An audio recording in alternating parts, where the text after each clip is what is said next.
तर जय शंकर अप्पा. तर काय म्हणताय बोला वगैरे कुठले. तर चला आता आपण निघायला चालू केलं हम्पीच्या दिशेने. आपण तर बोंगा फाट निघायला चालू केलं तर हम्पीच्या दिशेने. तेवढंच कुठनं तर आवाज यायला लागलेला. मी म्हणलं कुठनं आवाज येते तर बघतो तर काय पोटातनं कावळे ओरडाचाच आवाज येत होता. तर त्या पोटात ओरडणाऱ्या कावळ्यांची गोष्ट मनावर घेऊन आपण येऊन पोचलो नाश्ता वगैरे करण्यासाठी.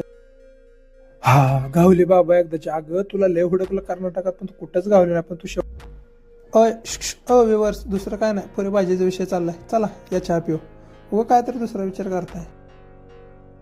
तर नाश्ता पाणी करून पुढे जाताना आम्हाला दिसला मोठा लाट पंखा. मागून टाकू म्हणले का आपल्यासाठी, पण उन्हाळा असेल तसं जवळच आलाय. खोटं बोलायचं नाही. आता डील करून आपण पुढे निघायला चालू केलं मित्रांनो. आपण घेतले बरं का वजनात पंखे.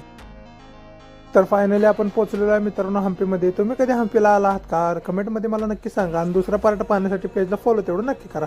तर चला भेटूयात आता आपण पुढच्या भागामध्ये.